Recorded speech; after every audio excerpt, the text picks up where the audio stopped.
50 के 100।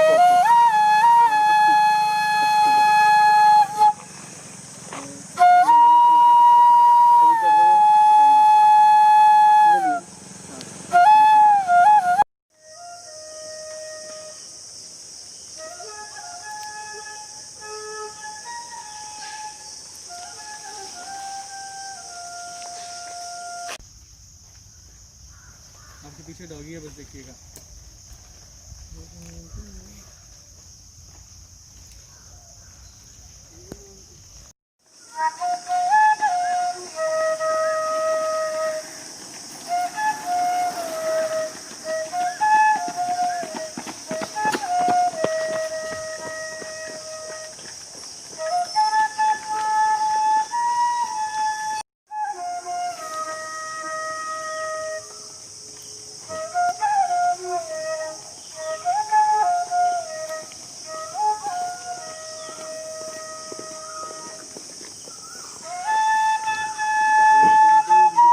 बालाघाट में danger road में एक बाईपास निकल रहा है, कुछ लोग इसका विरोध कर रहे हैं, आप भी इस विरोध में शामिल हैं। क्या वजह है और किस तरीके से ये विरोध चल रहा है?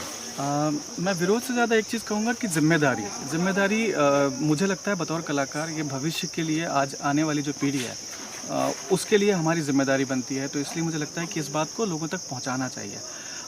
विरोध में कहीं ना कहीं बात आ जाती है कि आप नहीं करना चाहते या कुछ चीज़ें, लेकिन ये ज़्यादा ज़रूरी क्या है इसको देखने वाली बात है मुझे लगता है, इसलिए मैं ये बात लोगों तक कह रहा हूँ।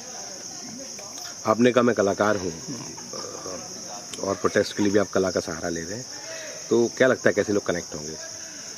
संगीत का और कला का लोगों का संबंध बहुत अटूट रहा है। मैं कुछ दिन पहले एक बात देख रहा था कि जीवन जीना एक कला है और जो सही तरीके से जीवन जी रहा हो वो कलाकार है। तो हर आदमी अपने आप में कलाकार है। तो ये बात उन लोगों को बहुत आसानी से समझी जा सकती है, कनेक्ट की जा सकती है, मुझे ऐसा लगता है। क्योंकि फिल्में देखते हैं या कोई संगीत सुनते हैं, किसी ने सुबह ही हमारी शुरुआत संगीत से ही होती है हर घरों में, तो इससे शायद से जल्दी समझ में आएगा या जल्दी कनेक्ट कर पाएंगे। कोरोना काल चल रहा है और ऐसे में पर्यावरण को बचाना कितना ज़रूरी समझते हैं आप? मुझे लगता है बहुत ज़्यादा ज़रूरी है, क्योंकि पूरी दुनिया, मतलब मैं बालाघाट की बात नहीं कर रहा हूँ, डेंजर रोड की बात नहीं कर रहा हूँ, पूरा विश्व आज इस तरफ में जान रहा है, सोच रहा है, समझ रहा है कि मूलभूत जो हमारी चीज़ें हैं वो है जल, जंगल और ज़मीन। यदि हमारे पास वही है तभी हम किसी भी परिस्थिति में खुश रह सकते हैं और जीवित रह सकते हैं। क्योंकि जीवित रहने के लिए सबसे ज़्यादा ज़रूरी है। ऐश्वर्यपूर्ण चीज़ें हमको थोड़े समय के लिए देंगे, लेकिन उससे ज़्यादा नहीं देंगे। कट तो नहीं भाई? पेड़ों को जरूर बनाने के लिए काटा जाता है, किस तरीके से इसका विरोध कर रहे हैं लोग और क्या ओपिनियन रखते हैं शहर के बारे में? देखिए, मैं सबसे पहले आपको बताना चाहूँगा, ये जो रोड है ये बालाघाट शहर के भीतर की रोड है। इसको जो प्रशासन बाहरी रोड का नाम दे रहा है तो वो पूरी तरह गलत है।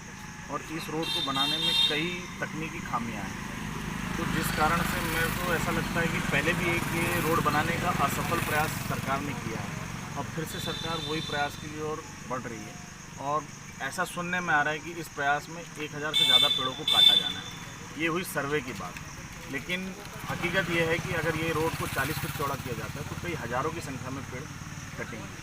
और इस जंगल को हमारे पूर्वज शुरू से ही बालाघाट के लंग्स, बालाघाट के फेफड़े बोलते हुए हैं। तो एक तरह से प्रशासन जो है वो बालाघाट के फेफड़ों को ख़त्म करने का काम कर रहा है।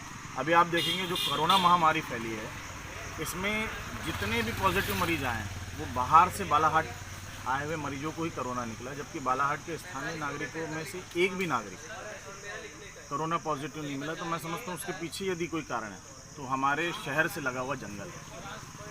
शहर से लगा हुआ जंगल बेहद संपन्न होने के कारण और हमारे से इतने करीब होने के कारण हम आज इस महामारी से बचे हुए हैं। तो निश्चित तौर पर फॉरेस्ट ये कट रहा है। मैं इस रोड पे पिछले 10 सालों से मॉर्निंग वॉक करता हूँ, तो मेरे लिए तो एक बड़ी दुख की बात है और असहनीय पीड़ा की बात है। तो मैं चाहता हूँ कि ये जंगल नहीं कटना चाहिए।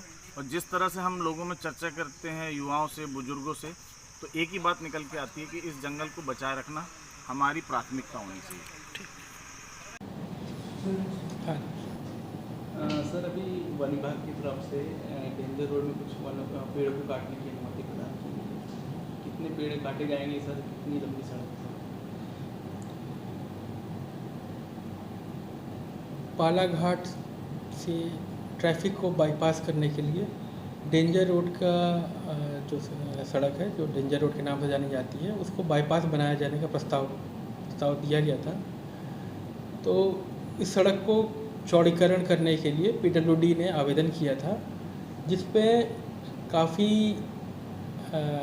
बड़े स्तर पे भी इस पे मंथन हुआ और समितियां बनाई गईं, जिसके आधार पर अंततः ये निश्चय हुआ कि आवेदक संस्था जो पीडब्ल्यूडी है उसको 2.64 हेक्टेयर की वन भूमि